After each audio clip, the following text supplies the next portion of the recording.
Hola, ¿qué tal? Sean todas y todos bienvenidos a este su podcast Hablemos de Calidad Educativa, un espacio producido por Vive TV junto al Ministerio del Poder Popular para la Educación. Nos acompaña también Colombella TV, la Red Nacional de Radio Educativa, el Sistema Nacional de Investigación e Información, la Universidad del Magisterio y el Observatorio de la Calidad Educativa, así como la UNICEF y la UNESCO. En ese sentido, hoy vamos a tener un tema muy interesante que es la lugarización del dato. ¿Qué importancia tiene la lugarización del dato? Y para ello contamos con la compañía de la profesora Silvia Medina, quien es profesora de inicial, pero con su trayectoria profesional, hoy coordinadora nacional de la Fundación Centro Nacional para el Mejoramiento de la Enseñanza, lo que conocemos como CENAMEC. Igualmente nos acompaña Gilberto González, quien es gestor social del desarrollo local, y eso nos va a permitir entonces conocer cómo es eso, de qué trata hablar del dato lugarizado, qué importancia puede tener el dato lugarizado para hablar de calidad educativa, porque bueno, tenemos que saber comparar, tenemos que saber medir, pero ojo, desde nuestra identidad, desde lo nacional. Entonces, bueno, vamos a darle la bienvenida, las palabras a la profesora Silvia Medina. Un placer contar con tu compañía, profe. Hola Reinaldo, hola Gilberto. Para mí un placer pues compartir con ustedes hoy este grato momento de compartir sobre todo esa experiencia que venimos asumiendo a través del Observatorio para la Calidad Educativa y bueno, ese tema tan interesante de la lugarización del dato, que para nosotros es vital en todo este proceso que venimos desarrollando y que venimos asumiendo para la calidad educativa. Gilberto, hermano, bienvenido a nuestro podcast Calidad Educativa. Hablemos de eso un poco. Bueno, fíjate que primero que nada, muchas gracias por la invitación a este espacio con ustedes, que son dos personas maravillosas y muy profesionales. Y bueno, que vamos a hablar hoy de un tema importante que tiene que ver con la lugarización del dato o la importancia de la lugarización del dato, porque si hablamos de calidad educativa, tenemos que saber qué tenemos en el territorio, con qué contamos, cuáles son nuestras potencialidades, cuáles son nuestras debilidades. Y eso nosotros tenemos que identificarlo a través del dato. ¿Qué es el dato? El dato es la información concreta para una investigación.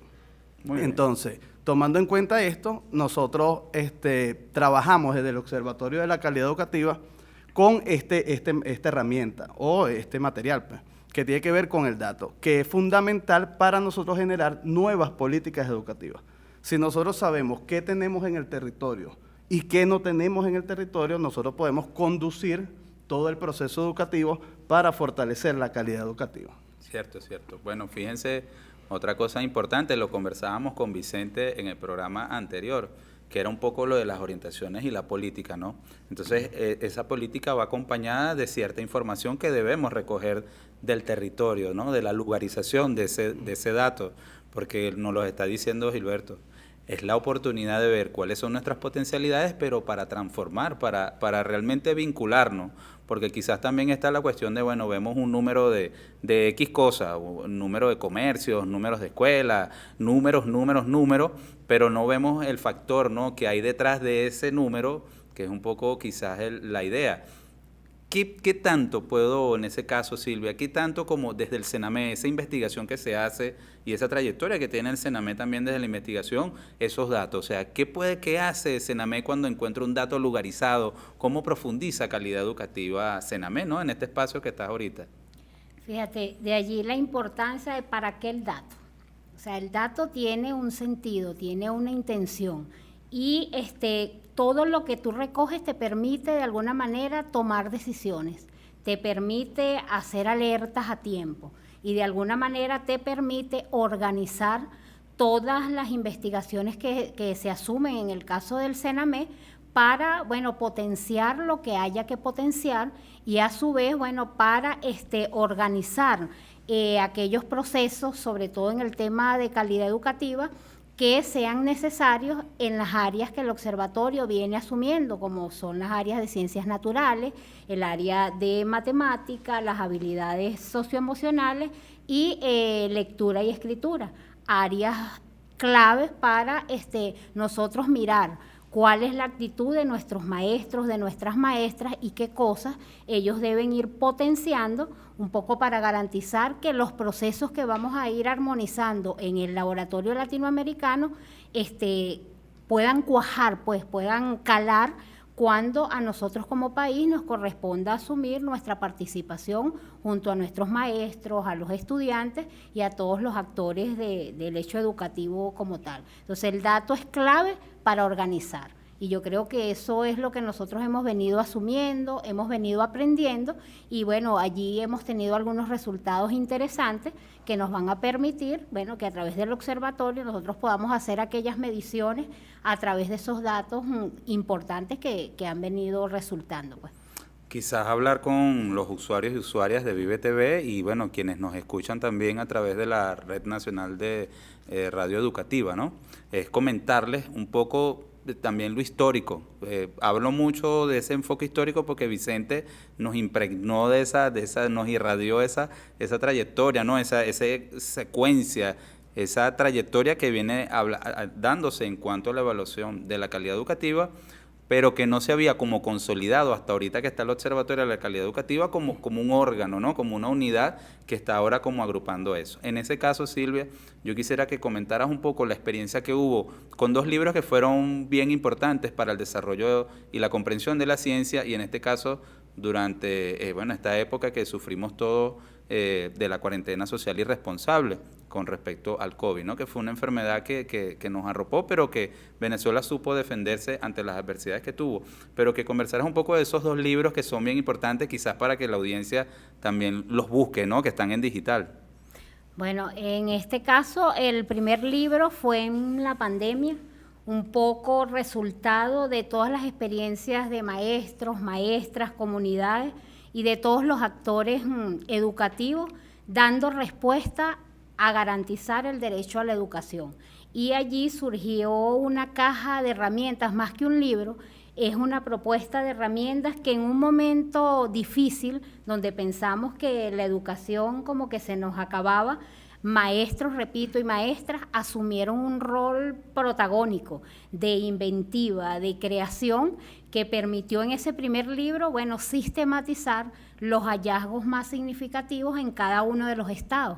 Cada estado dio lo mejor de sí y buscó las formas de llegar a nuestros niños, a nuestras niñas y a nuestros jóvenes con una gama de estrategias, por ejemplo, llegar en una bicicleta a llevar los cuadernos o a buscar los cuadernos, ir en una canoa a retirar material para la alimentación, porque creo que fueron dos derechos que en ese momento nuestro Estado venezolano garantizó junto a los maestros de que se diera educación como fuera, y allí nuestros maestros es donde te digo que jugaron un papel bien importante y que también se garantizó el derecho a la alimentación, porque actores como la VC, los consejos comunales, se dieron a la tarea de que la comida llegara en canoa, en bicicleta, en moto, al igual que nuestros maestros hicieron cartas pedagógicas, hicieron papelógrafos pedagógicos, en las bodegas se instalaban también algunos materiales para saber cuándo llevar las tareas, cuándo retirarlas. Es decir, que todos estos actores de alguna manera se impregnaron de energía para garantizar para nosotros como Ministerio de Educación ese derecho que tienen nuestros niños, nuestras niñas, de mantenerse a pesar de las adversidades, trabajando y luchando por ser un país cada vez que no se queda, como te digo, tranquilo, sino que al contrario agitó a todo el país para que cada quien desde sus experiencias, desde sus ancestralidades, desde sus valores, desde sus creaciones, pudieran asumir ese rol protagónico en este momento difícil que no solo vivió Venezuela, que se vivió en todo el mundo, pero que Venezuela asumió un protagonismo importante junto a sus docentes, quienes desde ese momento los hemos denominado nuestras heroínas y nuestros héroes, porque estuvieron allí de la mano de las familias, porque ellas también jugaron un papel bien interesante, Y bueno, eso fue más o menos el primer libro que nos dio una caja de herramientas que hoy se están mejorando, se están revisando, porque bueno, era para ese momento histórico. Ahorita nuestros docentes pues están asumiendo otras estrategias y ya para este nuevo año escolar creo que vienen con algunas experiencias después de todo lo que hemos trabajado con el observatorio, que el maestro tiene que hacer un cambio en sus prácticas que garantice pues que nuestros estudiantes tengan éxito en su participación cuando nos corresponda en el 25 asumir pues ese trabajo de la prueba. Fíjate, Silvia, ¿qué nombre llevan esos dos libros que de alguna manera Senamé recoge esa experiencia pedagógica, quizás para los usuarios y usuarias que se quieran meter en las redes sociales y quieran conseguirlo, porque sé que está en digital, ¿no? Pero ¿cómo se llaman esos libros para que ellos apunten allí y los busquen y los lean? Son muy buenos, se los recomiendo. El primero le decimos el libro rojo, que se llama Educación Lugarizada, que presenta esas herramientas que te decía, donde nuestros maestros crearon muchísimas estrategias, y el segundo, porque fue como la continuación, donde, bueno, autores tanto nacionales como internacionales dieron una mirada desde el sur, y se llama La Educación Lugarizada desde una mirada del sur, donde estos actores pues reconocen el papel protagónico de Venezuela ante la situación de pandemia y cómo nuestros maestros pues dieron opciones a las familias para garantizar este derecho que nos corresponde como ciudadanos, como personas, como familia, garantizar, que era el derecho a la educación. Usted se mete en Google y coloca educación lugarizada desde lo común y allí le van a aparecer ambos libros con una experiencia bien interesante de leer, de compartir, y no fueron libros acabados. Son libros que están para el debate, para la discusión y para que ustedes puedan hacer aportes en estos nuevos tiempos. Fíjense que esos dos libros de forma peculiar me trastocaron, porque vivir eso de valorar esa experiencia desde el lugar es de lo que estamos hablando hoy. Y es un poco quizás lo que Gilberto pueda decirnos, danos un abreboca para quizás ir a una pausa, pero ¿qué es lo que de alguna manera leyendo esos libros, Gilberto, se puede sacar del dato, de la lugarización del dato, porque es información que se extrajo, que se obtuvo de la comunidad? Bueno, fíjate que lo que acaba de decir la profesora Silvia es importante, porque el dato no es el número, o no es solamente el número. Fíjate que ella está hablando de las experiencias, de lo que vivieron, de las categorías que se desarrollaron en ese proceso. Y esos libros pues, que nos habla sobre la educación lugarizada, es importante para nosotros identificar todos esos procesos que se dieron y poder sistematizar o analizar esa información. Al analizar esa información tú puedes tener algunos tips, algunos temas, unos indicadores importantes que se pueden tomar como datos para las investigaciones que nosotros podemos ir trabajando próximamente. También es importante que no es solamente el Observatorio de la Calidad Educativa quien está trabajando en este proceso de investigación sobre todo lo que tiene que ver con los niveles de aprendizaje, todo lo que tiene que ver con el análisis curricular, sino que nosotros buscamos también que desde el lugar, desde la escuela, desde esos docentes investigadores que están en el territorio, con su realidad territorial, ellos puedan generar nuevas herramientas, que puedan generar nueva información, nuevos datos para fortalecer lo que es el proceso de la calidad educativa. Bueno, fíjense la importancia, ¿no? El tema sigue un poco lo que hablábamos con Vicente, pero bueno, no vayan a soltar las ideas que tienen. Vamos a ir entonces a una pausa y regresamos entonces con su podcast Hablemos de Calidad Educativa.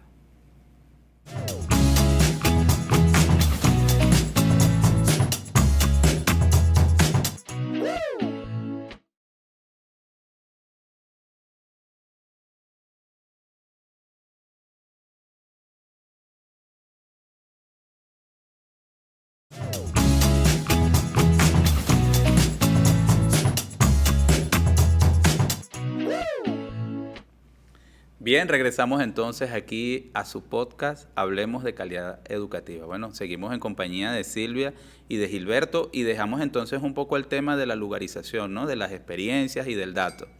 Pero nosotros venimos ahora con la oportunidad de conversar un poco de qué importancia tiene un dato lugarizado. ¿Qué puedo hacer yo en el territorio con conocer el dominio de un estudiante en lectura o escritura o en matemática, en ciencia, en sociales? O sea, porque hablando de calidad educativa, también es el contexto que rodea a esa escuela, a esa institución, a ese liceo, a esa escuela técnica, ¿no? Incluso un taller laboral, ¿no? De escuela de arte y oficio. Todo el subsistema de educación básico, así como el universitario, forma parte de este compendio, ¿no? De instituciones públicas que ofrecen calidad educativa.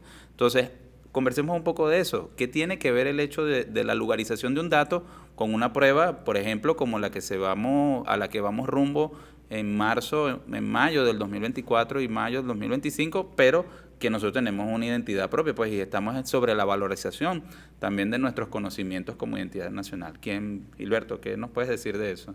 Bueno, fíjate, eso es interesante lo que acabas de tocar, porque el contexto de donde se desarrolla el proceso de investigación es importante. Y si nosotros tenemos esos datos lugarizados, entendiendo la cultura, las tradiciones, cómo viven esos estudiantes, incluso esos profesores, cómo se relacionan ellos en el territorio, eso es fundamental para garantizar la calidad educativa. Como tú acabas de decir ahorita, nosotros nos estamos preparando para una prueba regional sobre los niveles de aprendizaje de nuestros estudiantes. Y eso es lo que nos va a permitir a nosotros fortalecer lo que es la calidad educativa como tal. Si nosotros lo trabajamos entendiendo la realidad del territorio, es muy probable que nuestros niñas y niños puedan, no es salir mejor, sino que ellos puedan dar más de lo que ya saben. Porque si nosotros hacemos una evaluación estandarizada, pero desde un contexto que no es el real de ellos lógicamente no van a poder dar todo lo mejor de sí para nosotros poder evaluar lo que son los niveles de aprendizaje, en este caso en nuestros estudiantes. Exacto. En ese caso, Silvia, el CENAMEC, ¿no? Recordándole a nuestra audiencia que es el Centro Nacional para la Enseñanza y el Mejoramiento de la Ciencia, que se puede enfocar nada más en que es física, química, matemática, pero que sabemos, bueno, con experiencia de estos libros y otras investigaciones que se han desarrollado a lo largo de los 50 años de esta fundación y sus aportes a la educación, ¿cómo el dato, medir ese conocimiento, cómo ha sido para CENAMEC conocer cómo piensan los chamos, qué saben los chamos, cómo ha sido esa experiencia de una trayectoria, pero que frente a un proceso, el dato de sacarlo de lo local, sacarlo del territorio, ofrece a nosotros, ¿qué nos ofrece? ¿Qué nos da oportunidad? Sobre todo la importancia de todos los involucrados, comunidad, docentes, directivos, maestros y el mismo estudiante, ¿no? Fíjate, tú acabas de describir algo que nos decía el compañero Gilberto, que el dato no es el número. O sea, el dato va mucho más allá de lo que significa, pues, recoger una información para dejarla almacenada, para dejarla guardada. En este caso, nosotros vamos a hacer siempre referencia que los datos van a servirnos para algo, van a servirnos para tomar una decisión que, por supuesto, tribute a nuestros niños, a nuestras niñas. Y bueno, en CENAMEC tenemos una experiencia bien bonita, ¿no? Con lo que es la mecatrónica creativa, donde hemos tenido ya formación más o menos con 4 o 5 cortes, donde han participado tanto profesores, estudiantes, gente de la comunidad, que nos demuestra cómo ellos a través de la programación han venido realizando investigaciones para el bienestar social. Es decir, ellos han podido crear en esos espacios brazos robóticos, sí, o sea, hacen sus, ¿cómo lo denominamos? Hacen sus maquetas, los prototipos, y estos prototipos invitan a lo social, ¿no? Han hecho esos brazos, han hecho carritos, hacen programaciones con la computadora, pero es así como que inmediato. El profesor explica y el niño de alguna manera se motiva, ya que el enfoque del profe es mecatrónica, donde mete mecánica, donde mete electrónica, no separado. Y invita pues a que los niños con materiales de provecho, con lo que tienen en el ambiente, pueda crear un proyecto junto a su familia.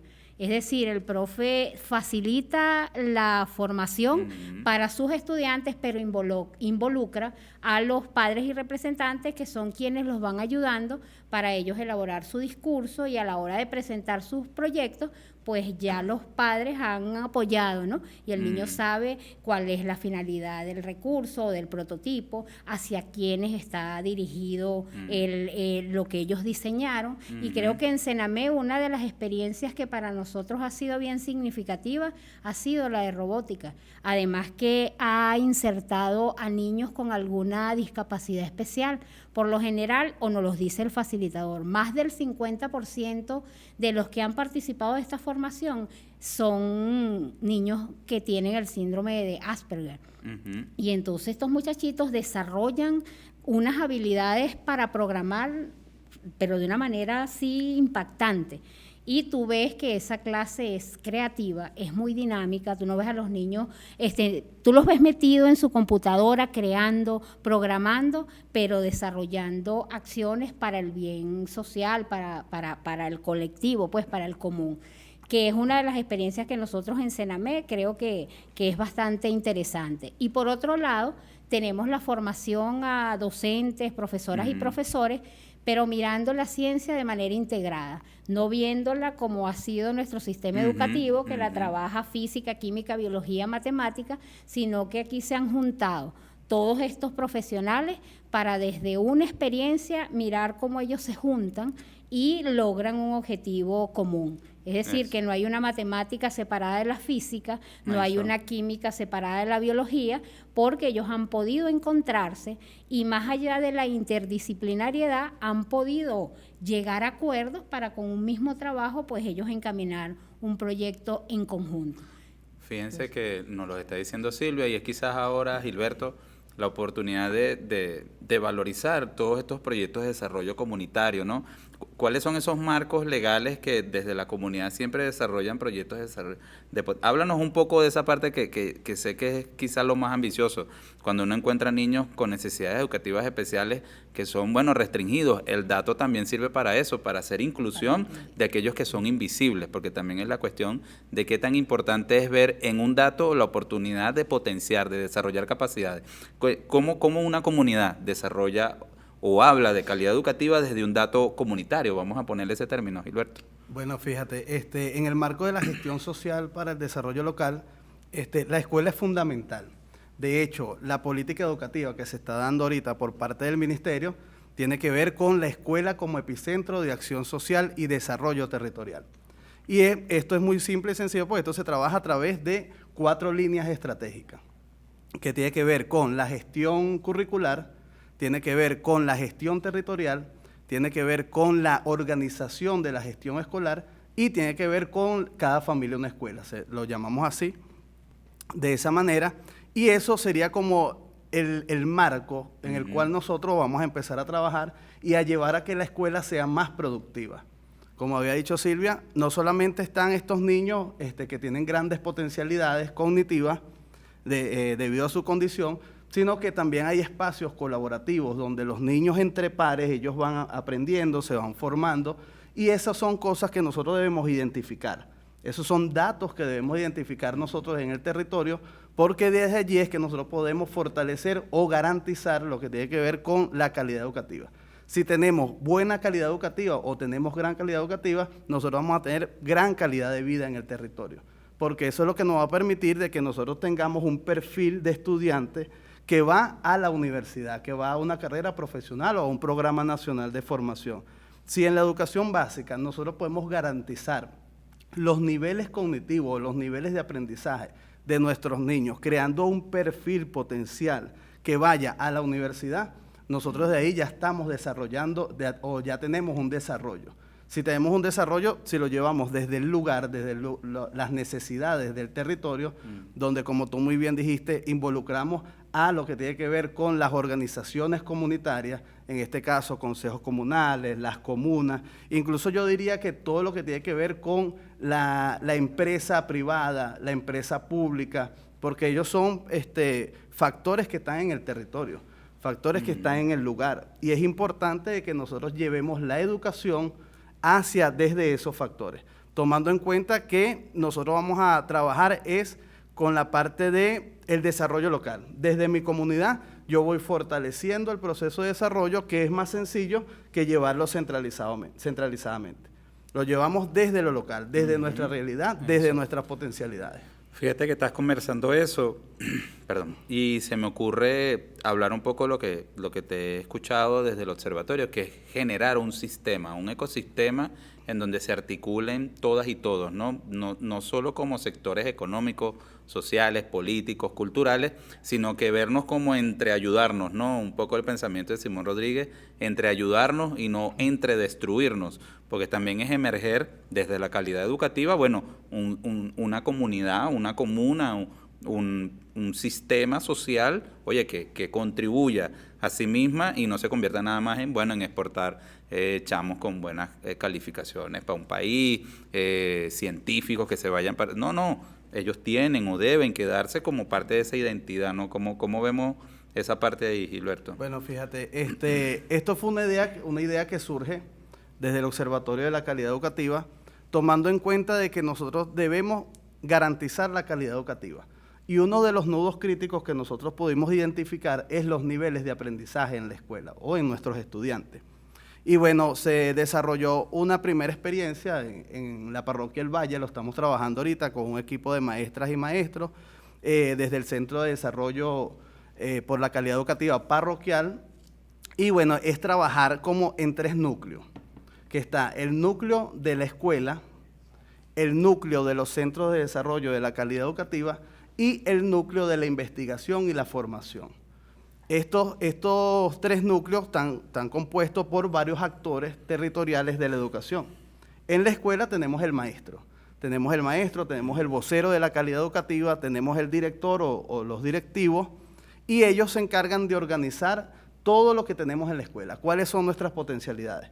No solamente en las potencialidades de infraestructura, si la escuela está bien bonita, no, es también la producción de conocimiento, esa fortaleza para producir conocimiento. Si nosotros lo identificamos, que para eso nosotros estamos trabajando en lo que tiene que ver con las áreas priorizadas, como lectura, escritura, ciencias naturales y matemáticas, involucrando las habilidades socioemocionales, nosotros podemos determinar una potencialidad. Luego, teniendo eso identificado, pasaría al segundo núcleo, que tiene que ver con el Centro de Desarrollo de la Calidad Educativa Parroquial fundamentalmente, donde hay unas escuelas que están allí involucradas a ese centro de desarrollo y nosotros desde allí vemos cuáles son las coincidencias que hay entre la escuela. Puede ser que una escuela nos pueda decir, bueno, mi potencialidad es esta, pero esa potencialidad es la debilidad de otra escuela. ¿Cómo hacemos nosotros desde el centro de desarrollo para unir eso? De que con mi potencialidad yo pueda garantizar que pueda cubrir la necesidad de la otra escuela. Y eso es un trabajo colaborativo, eso es desarrollo local, eso es calidad educativa. Entonces, es llevar ese proceso desde allí, desde ese segundo núcleo. Pero tomando en cuenta eso, pasaría al tercer núcleo, que es la investigación. Yo digo que aquí es donde se hace la magia, ¿no? Porque aquí están los investigadores que con todos esos datos que obtienen, que viene desde la escuela, que viene desde el aula, pasa al centro de desarrollo, llega al núcleo de investigación y ahí es donde ellos, bueno, a través de la investigación, nosotros creamos programas, proyectos, planes que nos permitan regresar nuevamente a través del centro de desarrollo a la escuela. Es muy probable que si nosotros llamamos ecosistema del desarrollo de la calidad educativa, es muy probable que si nosotros llevamos este proceso sistemáticamente, nosotros tenemos el dato desde la escuela, donde tenemos nuestra necesidad, llegamos a la investigación, creamos los planes y devolvemos eso a la escuela y atacamos ese nudo crítico. Pero no vayas a soltar la idea porque sé que falta el elemento clave que es el cierre de ese proceso.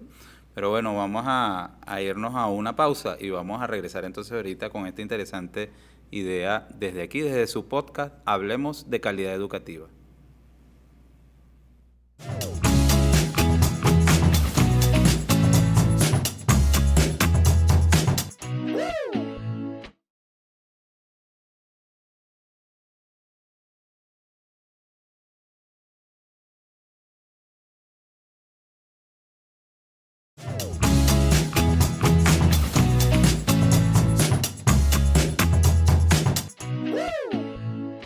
Bien, regresamos entonces aquí a su podcast, Hablemos de Calidad Educativa, en compañía de Silvia y de Gilberto. Entonces, bueno, Gilberto, tenías entonces una idea allí que le dejamos a los usuarios y usuarias de lo que es ese ecosistema, ¿no? ¿Qué nos puedes decir entonces para cerrar esa idea ahí, compañero? Bueno, fíjate, teniendo en cuenta ya esto que les acabo de explicar sobre estos tres, yo los llamo estos tres bloques, es importante que ese trabajo se haga en conjunto y que también algo fundamental, como el dato es la información concreta, que estos datos sean reales. Si nosotros lo trabajamos desde la responsabilidad, desde el compromiso, desde la ética profesional, como maestros que somos, nosotros podemos llevar a un proceso de investigación real que nos permita garantizar realmente la calidad educativa. Porque quizás en algunos momentos nos piden una información, algunos actores territoriales de la educación, y nosotros, bueno, vamos a decirle que, por ejemplo, están viniendo 7 muchachos, pero vamos a decirle que vienen 20. Entonces ya eso altera el proceso. Nosotros tenemos que trabajar desde la realidad, porque nosotros esa realidad hay que atacarla, hay que fortalecer la calidad educativa. Entonces, este ecosistema nos permite a nosotros, desde esos 3 bloques, garantizar ese proceso. Fíjense, para los compañeros que nos escuchan a través de la Red Nacional de Radio Educativa, no nos ven, pero la profe Silvia está anotando ideas que están surgiendo aquí en la dinámica, ¿no? De esta amena conversación, aquí en su podcast Hablemos de Calidad Educativa. Entonces, Silvia, ¿qué tienes allí como para cerrar ya en este segmento? Que bueno, como buena maestra ya está sistematizando la experiencia sí, que estamos viviendo aquí, ¿no? Pero bueno, compartimos con ustedes un grato momento, ¿no? Silvia, ¿qué tienes para decirnos? Sí, bueno, he venido recogiendo algunas situaciones de las que comparte Gilberto, de las mismas que dices tú, y es un poco en que la intención de los datos es que podamos hacer análisis para construir conocimiento, es decir, que no son datos numéricos, que son datos como lo hemos venido compartiendo, que van mucho más allá, y que esto nos va a permitir organizar grupos, nos va a permitir organizar experiencias, también nos van a permitir evaluar las situaciones que nosotros estemos buscando o las que no estemos buscando también. Nos va a llevar a identificar oportunidades para poder responder asertivamente a esos procesos pues, que se van derivando de estos datos que encontramos. Y yo creo que las ciencias sociales tienen en este momento un desafío, ¿no?, en lo que tiene que ver con la utilización de los datos, porque no, repito, o sea, es utilizarlos para crear conocimiento, es utilizarlos para potenciar capacidades en cada uno de esos resultados que la ciencia va develando y va poniéndonos en juego. Y yo creo que de allí la importancia de que nosotros como Observatorio para la Calidad aprovechemos de esos escenarios. Nosotros venimos de una experiencia en el Estado Lara que nos dio un método para la organización y para la recolección de datos bien interesante que llevó a un resultado que bueno, después tendremos momento para conocerlo, pero que nos dio una idea de cuáles son los pasos o cuál es la ruta que se debe asumir en el momento de recoger datos desde el lugar, ¿no?, desde esa localidad. Un grupo de mujeres extraordinarias que se sumaron y pasaron días, horas, tratando de hacer el uso de esa recolección de datos, pero que también tuvieron que investigar, que tuvieron que indagar, que tuvieron que preguntar para llegar pues al resultado que nosotros pudimos ver en ese espacio de por allá de Río Claro, en el Estado Lara. Sí, eso fue una experiencia emocionante que bueno, más adelante podríamos compartirla. Pero Gilberto, ver esa participación desde el territorio, con estas compañeras del Estado Lara en Río Claro, que bueno, hubo de Palavecino, de Iribarren, de Equibor, de Jiménez, o sea, fue una experiencia enriquecedora compartir con ellas, que más adelante en nuestro podcast Hablemos de Calidad Educativa, conversaremos de ello. Pero cuéntanos un poco para nuestros usuarios, cómo fue comprender que hay un elemento internacional, multinacional, que nos está pidiendo una valoración, pues, por incluirse Venezuela ya dentro de lo que es el sistema UNESCO, UNICEF, pero que al mismo tiempo no se ha visto como que, bueno, Venezuela está entregando su soberanía, que Venezuela está comprometiendo su independencia y la emancipación que, bueno, desde hace 200 años y que con la llegada de nuestro presidente Hugo Chávez y hoy con nuestro presidente obrero Nicolás, estamos como que desarrollando, bueno, esas capacidades, esa tecnología, y de repente empiezan a hablar otra vez con esta gente, ¿y qué está pasando aquí? Que hablemos de calidad, ¿no? ¿Qué quiere decirnos esto, Gilberto, un poco desde esa experiencia? Bueno, fíjate, enfocándonos más que todo en esa experiencia que acabamos de vivir en Lara, nosotros cuando nos incorporamos al Laboratorio Latinoamericano de Evaluación de la Calidad de la Educación, donde participamos con 18 países más de América Latina y el Caribe, es como tú dices, es como un reto, pues, porque cada país tiene su realidad, cada país tiene su característica en el sistema educativo. Y esta organización lo que hace es tratar de cómo vincular o cómo involucrar el currículo hacia un currículo regional. Y esto puede ser riesgoso a la vez, porque si nosotros no tenemos identidad, no tenemos soberanía, es muy probable que podamos caer en indicadores que no son reales para nuestro territorio, que no son reales para nuestro país. Entonces, precisamente, el trabajo regional o el trabajo, mejor dicho, el trabajo local, el trabajo territorial, como esta experiencia que acabamos de ver en Lara, con una gran investigación que están haciendo estas maestras y maestros involucrados, nos permite a nosotros que el dato nos dé indicadores territoriales, indicadores que nos permitan a nosotros tener soberanía en nuestra educación. O sea, nosotros tenemos nuestra propia calidad educativa. Nosotros tenemos nuestros indicadores de calidad educativa que es muy probable que no sean semejantes a los de Chile, a los de Colombia, a los de Brasil, Argentina. Y entonces eso nos permite a nosotros fortalecer nuestra identidad para enfrentarnos a un proceso regional de evaluación, como es el estudio regional de comparativo explicativo del Laboratorio Latinoamericano. Entonces, estos indicadores es importante que nosotros los podamos trabajar y yo invito a todas las maestras y maestros en el territorio que trabajen en esos indicadores territoriales porque estos son indicadores decoloniales. Son indicadores que vienen desde la experiencia que ellos llevan. Como había dicho Silvia en un momento, hay una experiencia ya de educación lugarizada. Entonces, esas experiencias tienen que generar unos indicadores. Esos son indicadores propios, indicadores que nosotros vamos a presentar ante el mundo sobre una buena calidad educativa en nuestro país. Porque fíjense, lo que habla Gilberto entonces es como, bueno, hay indicadores que van a ser en común unión con este Observatorio Regional de la Calidad Educativa, pero debemos afianzar, debemos potenciar indicadores propios para el desarrollo de nuestro país. Entonces, sí, el dato lugarizado tiene un porqué.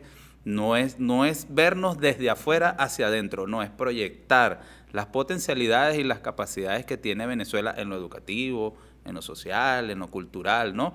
Y hay ejemplos como Yolimar, que quizás son, o la Vinotinto, que está ahorita en desarrollo todos estos eventos deportivos de índole mundial, pero que bueno, ven como esos indicadores de que hay calidad de algo en Venezuela. Pero cuando hablamos de ese indicador lugarizado, territorializado, su dato, desde esa comprensión, entonces proyecta mucho más y mejor a Venezuela en un mundo en donde es visto, bueno, asediado, ¿no? Con ciertos sistemas adversos, pero que, bueno, Venezuela no se rinde y sigue batallando. Silvia, un poco ya como para cerrar esta parte de nuestro podcast, hablemos de calidad educativa, ¿qué te parece? ¿Cómo ves ahora el desarrollo de esta actividad? No, bueno, yo creo que estos espacios van a seguir siendo necesarios. Yo creo que estos encuentros tienen que irse a los territorios también, hablar con el maestro que vive la experiencia día a día y que ellos son realmente los protagonistas, los actores de todo este proceso, y es junto a ellos que nosotros vamos a ir hacia la construcción de ese currículo local, hacia la consolidación de nuestra educación de calidad. Creo que es bien importante pues que nosotros los miremos a ellos para garantizar que juntas y juntos logremos desde la escuela, como lo ha asumido nuestra ministra, como epicentro, ¿no? Como el espacio de la acción para lo que es el desarrollo de la personalidad en todas sus capacidades.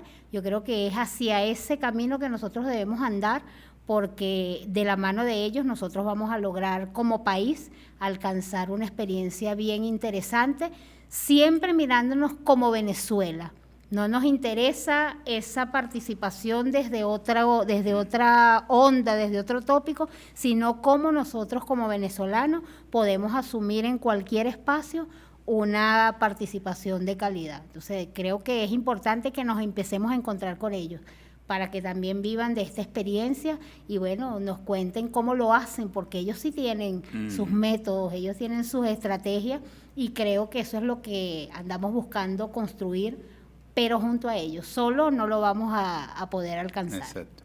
Y en eso de solo no lo alcancemos, si vemos general la conversación que hemos tenido hoy en nuestro podcast, ya hablamos de lo institucional, hablamos de lo curricular, hablamos de la acción social y desarrollo territorial, pero ¿y cada familia una escuela?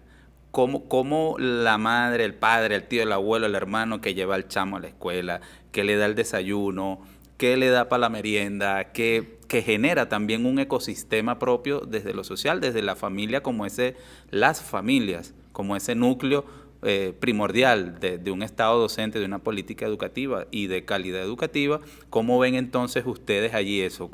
¿Qué le puedo decir a una mamá que ahorita está escuchando el programa de radio o que nos está viendo a través de la señal de Vive, que nos ayuda a la producción de este programa? ¿Cómo hacer? Yo quiero hacer más por mi hijo o quiero hacer más por mi comunidad. ¿Cómo desde cada familia una escuela, ese enfoque hacia la calidad educativa? Hablemos un poco de ese término allí. ¿Cómo lo ven?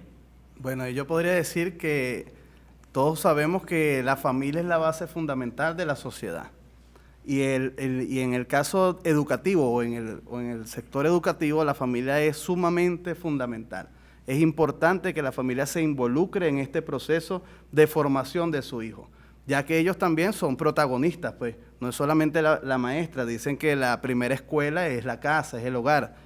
Pero allí el representante o la madre o el padre son fundamentales, precisamente porque si la escuela es el epicentro de acción social para el desarrollo territorial, nosotros tenemos que involucrar también a los padres. Hay padres que son profesionales y esa profesión les permite a ellos, llevar, como quien dice, un proceso de vida o una calidad de vida en el territorio. Y ese es como el patrón del niño. El niño, si el papá es abogado, y el niño conoce de eso, seguramente el niño va a querer ser abogado. Si su mamá es maestra, el niño va a querer ser maestro o la niña. Y entonces la familia es fundamental. Esos indicadores nosotros también tenemos que identificarlos, que eso tiene que ver con las habilidades socioemocionales o los factores asociados al aprendizaje. El contexto territorial, no solamente de la familia, sino de la comunidad en general, donde ellos se desenvuelven, porque hay un espacio también donde ellos juegan, donde ellos investigan, donde ellos aprenden, que es ese espacio, esa comunidad, es con la mamá. Los niños son muy preguntones, entonces cualquier cosa le preguntan a la mamá. Entonces fíjate que también es importante que la familia tenga claro cuáles son los indicadores que nosotros debemos trabajar desde cada familia en una escuela.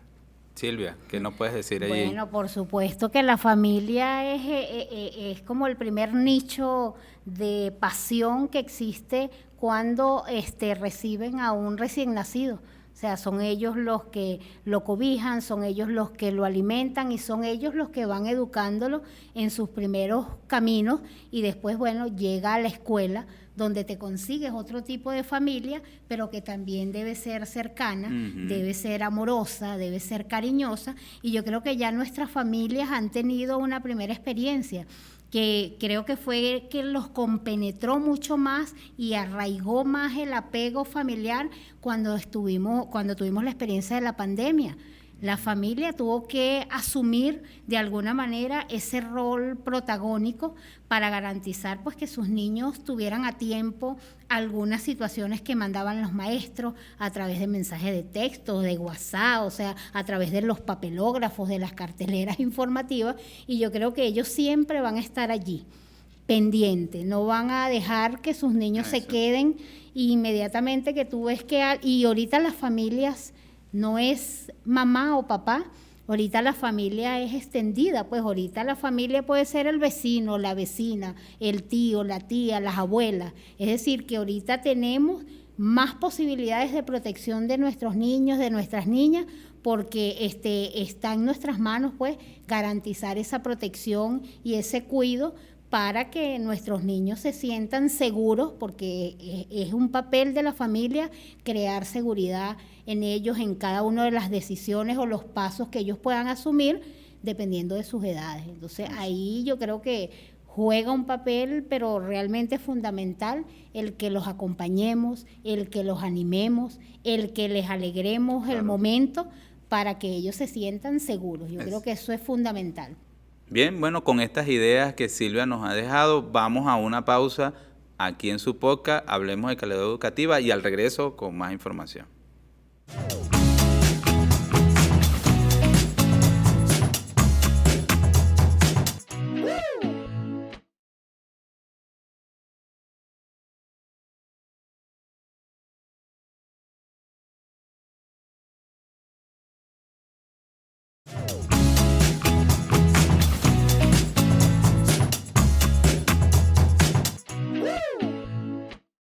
Bien, entonces regresamos aquí a su podcast, hablemos de calidad educativa y bueno, ya nos dimos un paseo por todo lo que es la gestión institucional, la gestión curricular, cerramos un poco la idea con cada familia una escuela, pero yo quisiera ahora conocer sus aportes, cómo ven ustedes no solo lo que hemos conversado, sino la experiencia que desde el Observatorio de la Calidad Educativa en colaboración al sistema, a la UNEM, el mismo observatorio, el sistema de investigación e información, los mismos voceros de la calidad educativa que bueno, que han hecho su contribución en todo esto, la valoración de los aprendizajes. ¿Cómo ven ustedes el desarrollo de eso para este nuevo proceso que bueno, hablando desde el dato lugarizado y su importancia, que nos pueden ofrecer ahora? Bueno, fíjate, nosotros que pertenecemos pues al Observatorio de la Calidad Educativa Venezolana, para nosotros es importante llevar esto a un proceso de investigación territorial. No solamente de investigación, sino de formación docente. Que el docente sea protagonista en el marco de identificar estos datos, en el marco de generar estos indicadores para la evaluación de nuestros estudiantes.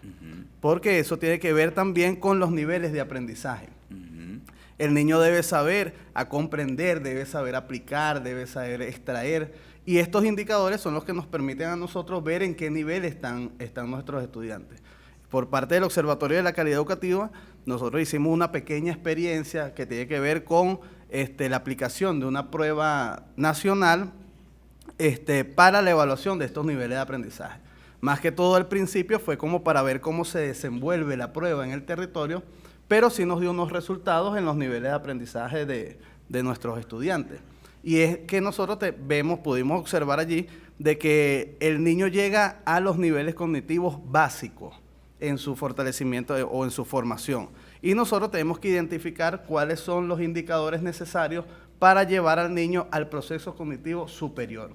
Entonces, esto es un trabajo o un desafío bastante importante para el docente, que tiene que buscar pues esos nudos críticos que se están dando en la escuela, identificarlos y llevarlo a un proceso de fortalecimiento de esos niveles de aprendizaje.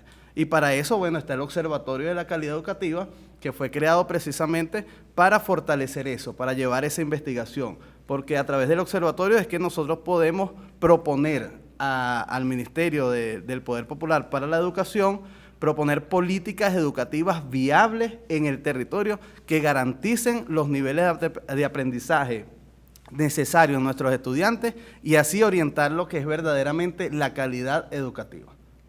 Silvia, ¿qué nos tiene? Sí, yo creo que Gilberto nos ha dado unas ideas importantes para este inicio del año escolar, donde el maestro y la maestra tiene que confrontar su práctica. Para poder llegar a esos niveles superiores, el observatorio ahorita nos valora en 3 niveles, el maestro y la maestra debe mirar cómo lo está haciendo y debe un poco revisar la forma en cómo ha venido asumiendo este proceso pedagógico, cuáles son las didácticas que está utilizando para que los niños y las niñas puedan alcanzar esos niveles en donde está sumergido el niño, que él identifique, pero que después vaya más allá y que él pueda reconocer, que después vaya a otro nivel donde pueda innovar, que vaya a un nivel donde realmente explore experiencias nuevas, que es hacia donde nosotros debemos trabajar, ¿no? Entonces yo creo que allí es bien importante que el tema formativo que ya se viene desarrollando, ya nosotros comenzamos un año escolar donde se vienen asumiendo lo que son estas áreas del laboratorio y las áreas que el observatorio viene potenciando en lectura, en escritura, en ciencias naturales, matemática, y lo hemos insistido porque son las áreas donde debemos hacer el mayor esfuerzo para que nuestros niños y nuestras niñas logren esos niveles de aprendizaje en cada uno de sus procesos cognitivos y puedan tener esos dominios, ¿no?, en cada una de ellas para garantizar el éxito en la calidad educativa de Venezuela. Yo insisto que somos nosotros como país que tenemos que trabajar porque esos niños pues tengan una educación porque ellos van a ser nuestros sucesores, ellos van a ser los que en cualquier momento van a estar en estos espacios y tenemos que dejarlos formados y tenemos que dejarlos con inquietudes, tenemos que dejarlos agitados para que ellos puedan seguir promoviendo estos espacios y sigan aupando pues y contagiando, que nosotros en este momento creo que debemos contagiar a todo el gremio docente para que nos ayude en esta tarea tan importante por nuestro hermoso país que es Venezuela, pues. Sí, fíjense que van conversando y yo voy, siempre tengo como enfoque el concepto de cambio social, ¿no? La oportunidad que hay de transformarnos y de transformar, bueno, ante las adversidades que tenemos desde lo local, para llevar lo que, bueno, históricamente conocemos como la suprema felicidad, ¿no? Y desde un plan de la patria enfocado en 5 objetivos históricos, esta Venezuela potencia, ¿no? Transferir, transitar, transformarnos de un modelo económico que nos está haciendo daño a un modelo económico, bueno, más ecosocialista, más natural, que vaya comprendiéndose que el hombre está en un planeta para interrelacionarse con él, que se ha perdido un poco desde los mecanismos económicos y sociales de nada más explotar los recursos y todo eso. ¿Cómo desde lo local puedo yo, para cerrar esa idea allí, para que también la familia, ¿no?, todos nos veamos involucrados ya comprendiendo este proceso, cómo puedo yo con un dato desarrollar esas capacidades? ¿De qué me sirve a mí conocer el plan de la patria? ¿Para qué lo necesito yo saber en mi casa? ¿Para qué se lo voy a decir a los niños? ¿Por qué necesito conocer la Constitución, la ley orgánica o la LOPNA, ¿no?, la ley orgánica de protección del niño, niña, adolescente? ¿Cómo relacionar el dato con una potenciación de Venezuela desde ese marco que nos arropa, pues que nos da ese norte para lograr lo que queremos? ¿Cómo lo ven? Bueno, fíjate que eso que tú hablas sobre el plan de la patria es importantísimo, porque para garantizar el desarrollo local son fundamentales trabajarlo entre 4 dimensiones. Una tiene que ver con la dimensión social, una tiene que ver con la dimensión política, otra tiene que ver con la dimensión productiva y la dimensión cultural. Si nosotros trabajamos la educación desde la calidad educativa enfocado en estas 4 dimensiones, en estas 4 dimensiones que tengan que ver con el territorio, ¿no?, con la comunidad, nosotros enfocamos no solamente que los niños puedan lograr los niveles cognitivos en las áreas fundamentales, sino que también ellos esos niveles cognitivos o ese conocimiento que ellos tienen los puedan enfocar en esas dimensiones de su espacio, de su territorio, de su comunidad. Entonces ellos van a ser protagonistas del proceso de transformación local. Ellos van a ver que lo que están aprendiendo en la escuela sirve para ellos aplicarlo en donde viven, para ellos aplicarlo en su territorio. Eso es lo que estamos buscando nosotros con garantizar esta calidad educativa. Como había dicho anteriormente, si tenemos una calidad educativa, es muy probable que conduciendo eso por allí tengamos una calidad de vida. Y la calidad de vida es llevar esta formación o estos futuros profesionales a trabajar en estas dimensiones del territorio para garantizar el desarrollo local. Silvia, Claro. Senamec tiene una trayectoria en cuanto a la ciencia, desarrollo, mejoramiento, ¿no? Pero estos últimos años, Senamec, quizás haciéndole la cuña a nuestro Ministerio de Ciencia y Tecnología, ha comunalizado esa ciencia y ha buscado de popularizar lo científico, pero también de darle valor científico a lo popular. ¿Cómo el Senamec valora el dato o los datos que está obteniendo? Bueno, hablo de la formación de indicadores de calidad educativa, o sea, ha venido de una serie de talleres y de diplomados desde sus espacios que que le permiten a quienes han estado allí, bueno, desarrollar una concepción de que, bueno, calidad es potenciarme. Pero, ¿cómo lo hace Sename? ¿Cómo se le ocurren a Sename estas ideas? Que, bueno, lo pueden buscar en las redes sociales y seguramente encontrarán mucho de ellos, ¿no? Pero, ¿qué nos puedes conversar de eso, Silvia? Fíjate, Sename tiene 50 años en este mundo educativo, formando y apoyando a nuestros maestros, a nuestras maestras y a los estudiantes como algo clave en el proceso educativo. Y lo viene apoyando, yo recuerdo de Sename las matemáticas divertidas, yo recuerdo de Sename las guías, el teatro de la física, recuerdo las olimpiadas de matemáticas, las olimpiadas de química. Es decir, un Sename en un momento que tenía y siempre ha contado con un grupo de especialistas en las áreas de física, química, biología y matemática, que han ido descubriendo, ¿no? Y se han ido dando cuenta de la importancia de la formación a los maestros que están ávidos de mirar qué cosas novedosas o con qué estrategias contar para un desarrollo de su clase armónica, donde se inventen cosas diferentes.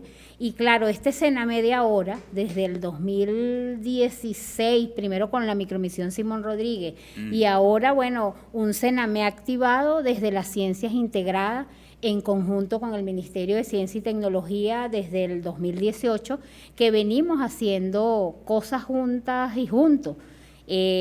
Por ejemplo, promoviendo el tema de los semilleros científicos, que sé que vamos a tener un espacio para desarrollar toda la experiencia de los semilleros, pero que nos han dado la mirada hacia dónde Sename debe caminar para garantizar que los docentes, tanto de los liceos como de las escuelas, porque no miramos solamente en un nivel del sistema educativo. Sename ha marcado un hito, creo que en este tiempo, porque miramos que la enseñanza de la ciencia se debe dar desde las primeras edades, desde que el niño está en educación inicial, que es mi área, donde se hacen muchas exploraciones, donde el niño observa, donde el niño empieza a desarrollar todas esas capacidades intelectuales que la escuela también debe ir potenciando. Y es desde pequeñito que tú debes empezar a hacer ese trabajo para cuando él llegue a educación media ya tenga un proyecto de vida establecido y no que tú se lo vayas a impulsar, que dime qué quieres hacer en este momento.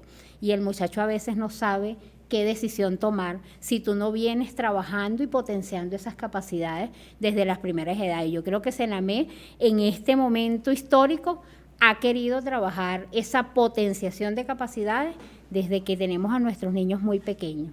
Y es desde allí que nosotros vamos a impulsar pues esa educación productiva, esa educación que estamos fraguando en estos tiempos y que creo que son garantía de todo este proceso de calidad educativa que nosotros venimos trabajando y fomentando.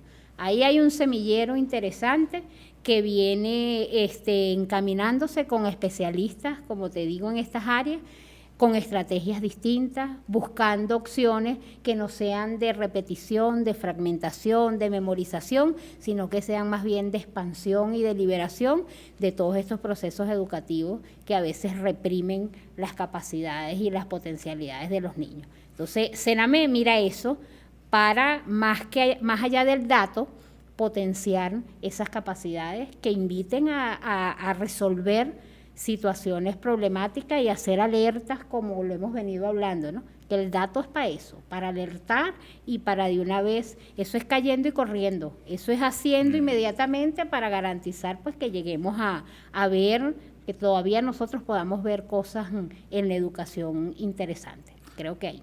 Fíjense que hemos hablado del observatorio, vemos a Sename también, y quizás nuestros compañeros que nos escuchan y nos ven a través de la señal de Vive, el sistema de investigación e información, cómo cala ahí, ¿no? Cómo la UNEN está metida en esto, porque el observatorio es una unidad, es una institución que valora el sistema educativo, pero que, contando con la participación de muchos actores y actrices, construye un dato desde lo territorial. Pero hablar un poco de ellos dos, ¿no? Cómo también, porque la otra cosa que tengo que decirles es que los compañeros, también están en la UNEN, tenemos actividades con el sistema de investigación e información. Entonces, ¿cómo ver estas dos entes, estos dos actores y actrices que, bueno, desde la visión de investigación e información tienen un rol, pero también desde la UNEN hay otro, ¿no? ¿Cómo lo vemos? ¿Cómo el dato lugarizado tiene alguna responsabilidad, tiene alguna actividad que ver la UNEN y el sistema de investigación e información? ¿Cómo lo ven?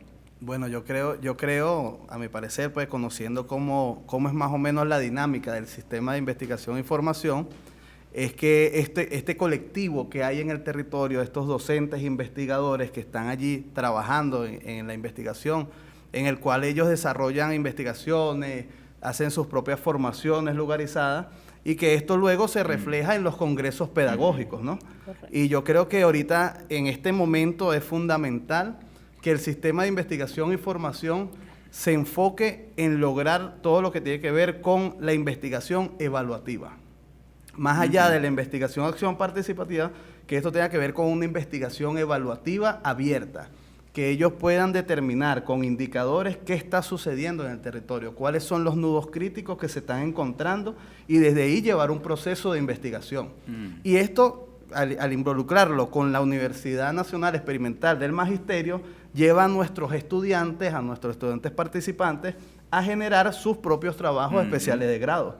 Es vincular eso, el Observatorio de la Calidad Educativa, el Sistema de Investigación e Información y la universidad.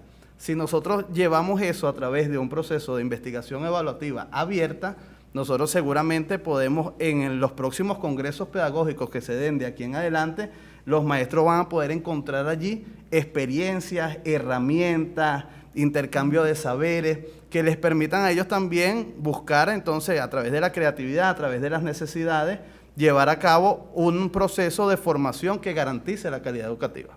Silvia. Bueno, Gilberto, Reinaldo, los congresos pedagógicos desde el año 2014, junto al sistema de investigación, los coordinadores regionales y locales de los centros de investigación han venido asumiendo un papel interesante, ¿no? Porque estos espacios ellos los han denominado las fiestas pedagógicas, donde se encuentran docentes, representantes, estudiantes, y se da ese intercambio de experiencias, como lo acaba de mencionar Gilberto, pero con resultados de lo que ocurre desde que comienza el año escolar, ahorita con la vida institucional, y cómo es que ese congreso se convierte en uno solo, que va ocurriendo por momentos o que va ocurriendo por etapas, y que la gente va encadenando sus situaciones problemáticas, y después al final del año, pues en el encuentro pedagógico la gente nos comunica cuáles han sido los hallazgos, cuáles han sido las cosas importantes e innovadoras que se han desarrollado en el sistema o en el circuito o en la escuela, porque es a través de eso con lo que ellos inician el año escolar, un poco valorando qué cosas hicimos, qué cosas dejamos de hacer, y yo creo que los congresos recogen la sabiduría del maestro y de sus actores. Exacto. Entonces creo que ellos seguirán como protagonistas de estos procesos, a lo mejor haciendo algunos cambios que por allí van a darse en los congresos, porque cada vez debemos mejorar para ir hacia los caminos que andamos buscando. Y a ir sobre todo a lo que este podcast de hoy se ha tratado, hablar de calidad educativa. Bueno, con esto nos despedimos. Gracias a Gilberto González que nos acompañó y a Silvia Medina. Y bueno, nos vemos en un próximo momento. Chao. Chao.